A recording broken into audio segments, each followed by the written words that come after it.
Et puis plus à l'est, à Erbil, au Kurdistan, c'est un Noël difficile qui s'annonce pour les réfugiés chrétiens. Ils sont 50 000 à vivre entassés dans des camps. Renaud Bernard et Giona Messina sont allés à leur rencontre. Leur foulard et un manteau chacune, c'est tout ce qui leur reste. Virginia et Rafka, deux sœurs, ont fui les djihadistes. Il est 7 h du matin dans le quartier chrétien d'Erbil. Les boutiques décorées pour Noël sont encore vides. Virginia et Rafka vont à l'église. Malgré l'heure matinale, la petite chapelle de Marchmouni est déjà pleine de réfugiés.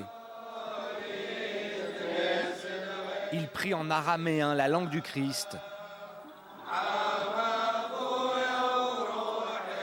Ces chrétiens d'Orient ne l'ont jamais abandonné depuis 2000 ans.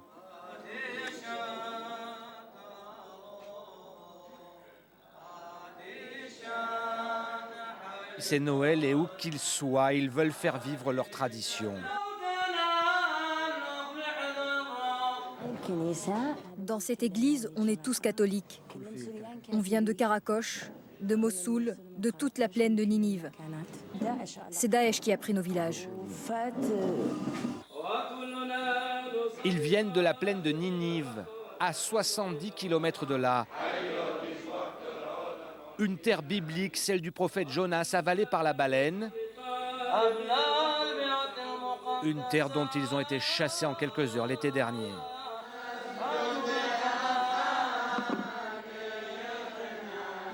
Ein Kawa, le quartier chrétien d'Erbil, sous la protection de l'armée kurde, des milliers de chrétiens chassés par l'organisation État islamique s'y sont réfugiés. Dans ce contexte, difficile d'avoir la tête à Noël. Pour Virginia et Rafka, la nativité, elles vont la vivre dans ce bâtiment en chantier, ouvert au froid de l'hiver. Les deux sœurs occupent un baraquement à l'intérieur, le numéro 73, avec le fils de Rafka. L'adolescent dort encore. Il est rentré à 3 h du matin, il est fatigué. À 15 ans, il travaille le soir pour gagner 4 sous. Il travaille pour qu'on puisse acheter de la nourriture. Ici, 72 familles, toutes chrétiennes, toutes en fuite. Une centaine d'enfants, pas d'école pour eux et du confort pour personne. On leur avait dit qu'ils y resteraient 20 jours. Cela fait déjà 5 mois dans des conditions de vie sommaires.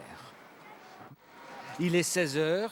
Riaz, le fils de Rafka, commence sa journée de travail.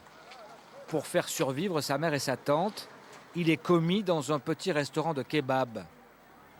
D'ici 3 h du matin, il n'aura gagné que 10 000 dinars seulement, l'équivalent de 7 €.